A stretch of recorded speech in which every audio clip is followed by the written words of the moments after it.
साथियों नमस्कार, स्वागत है आपका। साथियों कृष्ण भक्ति काव्य के एक और प्रैक्टिस सेट के साथ मैं उपस्थित हूँ। आज के प्रैक्टिस सेट में भी कृष्ण भक्ति काव्य से महत्वपूर्ण 25 प्रश्न संकलित हैं। सभी प्रश्नों को ध्यान से देखिए, वीडियो को पूरा देखिए। जो भी साथी चैनल पर पहली बार हैं प्लीज़ चैनल को सब्सक्राइब जरूर करें। तो साथियों चलिए जुड़ते हैं आज के प्रैक्टिस सेट से। देखते हैं आज का पहला प्रश्न। आज का पहला प्रश्न है साथियों, काव्य पंक्ति और रचनाकार का असंगत युग्म है। देखिए इसमें 4 काव्य पंक्तियाँ दी गई हैं, उनके रचनाकार दिए गए हैं। इनमें से 3 जो है सही हैं, एक के रचनाकार का नाम गलत दिया गया है, उसको आपको पहचानना है। मोर पखा सिर ऊपर राखियों रसखान, बसो मारे नयनन में नंदलाल मीराबाई, भक्तन को कहाँ सीकरी सुकाम कुंभनदास, प्रीति कर दीन्ही गरय छुरी नंददास। तो इसमें सही उत्तर क्या साथियों? इसमें सही उत्तर विकल्प संख्या 4, प्रीति कर दीन्ही गरय छुरी। ये नंददास की पंक्ति नहीं अपितु सूरदास जी की है। बाकी तीनों विकल्प सही हैं। ठीक है, चलिए बढ़ते हैं आगे, देखते हैं अगला प्रश्न। प्रश्न संख्या 2। प्रश्न संख्या 2 कह रहा है साथियों, भ्रमर गीत सार में किन अलंकारों की प्रमुखता है? अन्योक्ति, शब्दालंकार, सादृश्य मूलक अलंकार, रूपकातिशयोक्ति। तो इसमें सही उत्तर क्या है साथियों? इसमें सही उत्तर है विकल्प संख्या 3, भ्रमर गीत सार में सादृश्य मूलक अलंकारों की प्रमुखता है। ठीक है, बढ़ते हैं आगे, देखते हैं प्रश्न संख्या 3 साथियों। प्रश्न संख्या 3 कह रहा है, हरिदासी संप्रदाय के राधा कृष्ण हैं। हरिदासी संप्रदाय के राधा कृष्ण हैं लोक हितरक्षक, लोक निरपेक्ष, आत्मनिष्ठ, जीवन सापेक्ष।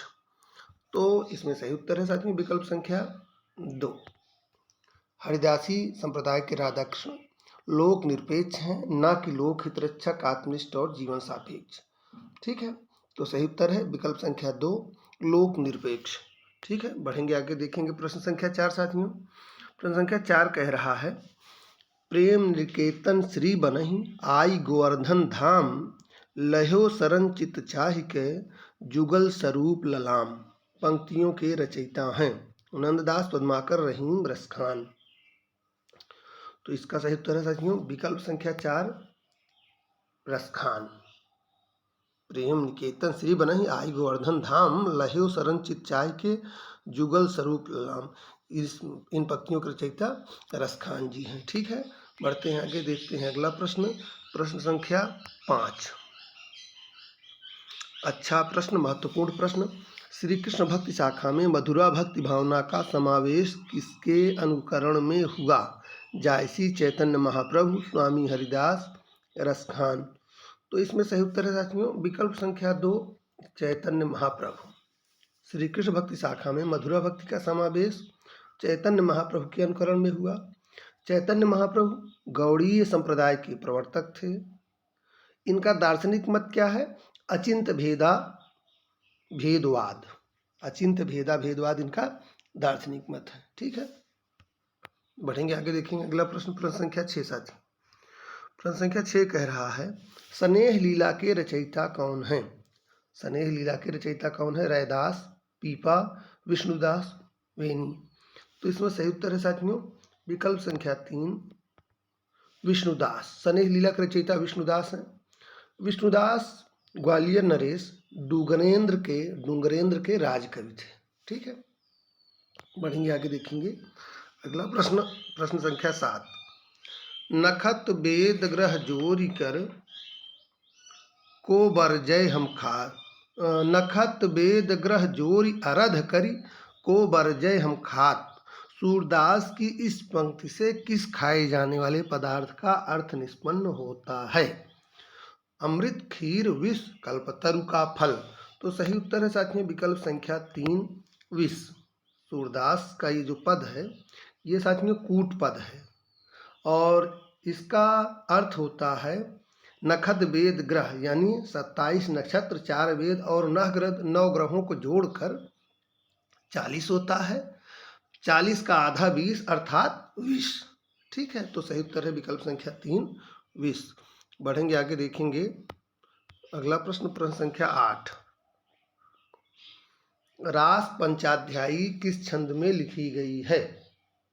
रास पंचाध्यायी किस छंद में लिखी गई है? इंद्र वज्रा, उपेंद्र वज्रा, रोला, मालिनी। तो सही उत्तर इसका साथ में विकल्प संख्या 3 रोला। रास पंचाध्यायी किसकी रचना है? ये नंददास जी की रचना है। यह रोला छंद में लिखी गई है। यह 5 अध्यायों में विभक्त है। ठीक है, चलिए बढ़ते हैं आगे, देखते हैं अगला प्रश्न। प्रश्न संख्या 9, यह भी महत्वपूर्ण प्रश्न है। वल्लभाचार्य का वेदांत सूत्र पर लिखा गया प्रसिद्ध ग्रंथ है? पुष्टि मार्ग रहस्य, आनंद भाष्य, अणुभाष्य, सृष्टि भाष्य। तो इसमें सही उत्तर क्या साथियों? इसमें सही उत्तर है विकल्प संख्या 3 अणुभाष्य। वल्लभाचार्य की रचना अणुभाष्य वेदांत सूत्र पर आधारित है। यह अपूर्ण रचना थी जो इनके पुत्र विट्ठलनाथ जी द्वारा पूरी की गई थी। ठीक है, यह भी महत्वपूर्ण तथ्य नोट कर लीजिए कि अणुभाष्य को पूरा विट्ठलनाथ जी ने किया था। ठीक है, बढ़िए आगे देखते हैं अगला प्रश्न। निम्नलिखित काव्य कृतियों में किसकी रचयिता मीराबाई नहीं है? गीत गोविंद टीका, प्रेम तत्व निरूपण, राग गोविंद, नरसिंह जी का मायरा। तो इसमें सही उत्तर है विकल्प संख्या 2 प्रेम तत्व निरूपण। यह मीराबाई जी की रचना नहीं है, यह कृष्णदास जी की रचना है। ठीक है, कृष्णदास जी वल्लभाचार्य जी के शिष्य थे। ये संगीतज्ञ भी थे, गायक भी थे और कवि भी थे कृष्णदास जी। ठीक है, बढ़ेंगे आगे, देखेंगे अगला प्रश्न। प्रश्न संख्या 11 साथियों, प्रश्न संख्या 11 कह रहा है नंददास की किस रचना के संबंध में नायक नायिका, नंददास की किस रचना का संबंध नायक नायिका भेद से है? थोड़ा सा इसको संशोधित कर लीजिए प्रश्न। नंददास की किस रचना का संबंध नायक नायिका भेद से है? तो रास पंचाध्यायी, रसमंजरी, श्याम सगाई, भंवर गीत। सही उत्तर इसका साथियों है विकल्प संख्या 2 रसमंजरी। रसमंजरी का संबंध नायक नायिका भेद से है। इसकी रचना 1550 ईस्वी में है। साथियों, इसमें स्वकीय और परकीय नायिका के भेद उपभेद का बहुत सुंदर वर्णन किया गया है। ठीक है, बढ़ेंगे आगे, देखेंगे अगला प्रश्न। प्रश्न संख्या 12, प्रश्न संख्या 12 कह रहा है अष्टछाप के कवियों में प्रथम नियुक्त कीर्तनकार कवि कौन थे? नंददास, कृष्णदास, सूरदास, कुंभनदास। तो सही उत्तर इसका साथियों विकल्प संख्या 4 कुंभनदास। ठीक है, बढ़ेंगे आगे, देखेंगे अगला प्रश्न। प्रश्न संख्या 13, प्रश्न संख्या 13 कह रहा है सूरसागर के पदों का भावानुसरण करते हुए किस कवि ने कृष्ण के जीवन का चरित्र चित्रण किया है? ब्रजवासी दास, रामचरण दास, मंचित और प्रेम सखी। तो इसका सही उत्तर है साथियों विकल्प संख्या 1 ब्रजवासी दास। सूरसागर के पदों का भावानुसरण करते हुए ब्रजवासी दास ने कृष्ण के जीवन का चित्रण किया है। ठीक है, चलिए बढ़ते हैं आगे, देखते हैं अगला प्रश्न।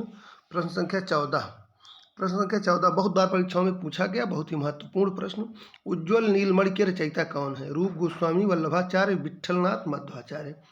तो इसका सही उत्तर है साथियों विकल्प संख्या 1 रूप गोस्वामी। उज्ज्वल नीलमणि के रचयिता रूप गोस्वामी है। ठीक है, बढ़ेंगे आगे, देखेंगे अगला प्रश्न। प्रश्न संख्या 15, सखी हो श्याम रंग रंगी, देख बिकाई गई वह मूरति, सूरत माहि पगी। काव्य पंक्तियों के रचयिता हैं हित हरिवंश, गदाधर भट्ट, मीराबाई, जीव गोस्वामी। तो इसमें सही उत्तर क्या है साथियों? इसमें सही उत्तर है विकल्प संख्या 2 गदाधर भट्ट। यह जो है किसकी पंक्तियां हैं? यह गदाधर भट्ट की पंक्तियां हैं। ठीक है, बढ़ेंगे आगे, देखेंगे अगला प्रश्न। प्रश्न संख्या 16, प्रश्न संख्या 16 बहुत महत्वपूर्ण, बहुत बार परीक्षाओं में पूछा गया प्रश्न है। यह सूचित करने की आवश्यकता नहीं है कि न तो सूर का अवधि पर अधिकार था और न जायसी का ब्रजभाषा पर। यह किसका कथन है? अजय प्रसाद द्विवेदी, नगेंद्र, रामचंद्र शुक्ल, डॉक्टर राम कुमार वर्मा। तो सही उत्तर इसका साथियों विकल्प संख्या 3 आचार्य रामचंद्र शुक्ल। यह रामचंद्र शुक्ल का कथन है। यह सूचित करने की आवश्यकता नहीं है कि ना तो सूर का अवधि पर अधिकार था और ना जायसी का ब्रजभाषा पर। ठीक है, चलिए बढ़ते हैं, देखते हैं अगला प्रश्न। प्रश्न संख्या 17। हित 84 के रचयिता हैं नंददास, हित हरिवंश, हित स्वामी, स्वामी हरिदास। तो सही उत्तर इसका है साथियों विकल्प संख्या 2 हित हरिवंश। हित 84, राधा सुधा निधि, यमुनाष्टक, ये सब जो हैं हित हरिवंश जी की रचनाएं हैं। ठीक है, बढ़ते हैं आगे, देखते हैं अगला प्रश्न। प्रश्न संख्या 18। प्रश्न संख्या 18 कह रहा है जुगलमान चरित्र नामक ग्रंथ के लेखक हैं नंददास, कृष्णदास, चतुर्भुजदास, शीत स्वामी। सही उत्तर विकल्प संख्या 2 कृष्णदास। जुगलमान चरित्र का रचयिता कौन है? कृष्णदास है। ठीक है, बढ़ेंगे आगे, देखेंगे अगला प्रश्न। प्रश्न संख्या 19। ध्रुव चरित्र के रचयिता कौन है? रसखान, स्वामी हरिदास, नरोत्तम दास, भिखारी दास। तो इसका सही उत्तर क्या साथियों? इसका सही उत्तर है विकल्प संख्या 3 नरोत्तम दास। ध्रुव चरित्र के रचयिता नरोत्तम दास हैं। और जैसा कि आप जानते होंगे नरोत्तम दास की बहुत प्रसिद्ध रचना है सुदामा चरित्र। विचारमाला भी नरोत्तम दास की एक रचना है। ठीक है, तो बढ़ते हैं आगे, देखते हैं अगला प्रश्न। प्रश्न संख्या 20। तत्वदीप निबंध किसकी रचना है?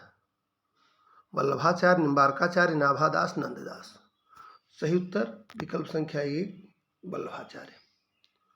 वल्लभाचार्य जानते हैं आपकी पुष्टि मार्ग के प्रवर्तक थे। तत्वदीप निबंध वल्लभाचार्य जी की रचना है। यह टीजीटी परीक्षा में पूछा गया प्रश्न है, बहुत महत्वपूर्ण प्रश्न है। तत्वदीप निबंध किसकी रचना है? ध्यान से देख लीजिए। वल्लभाचार्य जी की सारी रचनाएं ध्यान से देख लीजिए। वल्लभाचार्य जी से एक प्रश्न प्रायः पूछा जाता है घुमा फिर कर, इसको जान लीजिए। तो इनसे संबंधित जो भी तथ्य हैं वो बहुत महत्वपूर्ण है। ठीक है, बढ़ेंगे आगे, देखेंगे अगला प्रश्न। प्रश्न संख्या 21। प्रश्न संख्या 21 कह रहा है सूरदास जब अपने प्रिय विषय का वर्णन शुरू करते हैं तो मानो अलंकार शास्त्र हाथ जोड़कर उनके पीछे पीछे दौड़ा करता है। उपमाओं की बाढ़ सी आ जाती है, रूपकों की वर्षा होने लगती है। यह किसका कथन है? हजारी प्रसाद द्विवेदी, रामचंद्र शुक्ल, नंद दुलारी वाजपेयी, धीरेन्द्र वर्मा। तो सही उत्तर इसका क्या साथियों? इसका सही उत्तर है विकल्प संख्या 1 हजारी प्रसाद द्विवेदी। यह हजारी प्रसाद द्विवेदी जी का कथन है। ठीक है, बढ़ेंगे आगे, देखेंगे अगला प्रश्न। प्रश्न संख्या 22 साथियों। प्रश्न संख्या 22 कह रहा है विट्ठलनाथ ने वल्लभ संप्रदाय में किस तरह की पूजा पद्धति का समावेश किया है? विट्ठलनाथ ने वल्लभ संप्रदाय में किस तरह की पूजा पद्धति का समावेश किया है? बाल कृष्ण की उपासना, युगलोपासना, राधा स्तुति, कांता भाव की उपासना। तो इसमें सही उत्तर है साथियों विकल्प संख्या 2 युगलोपासना। ठीक है, बढ़ेंगे आगे, देखेंगे अगला प्रश्न। प्रश्न संख्या 23। सूरसागर में जगह जगह दृष्टकूट वाले पद मिलते हैं, यह भी विद्यापति का अनुकरण है। यह किसका कथन है?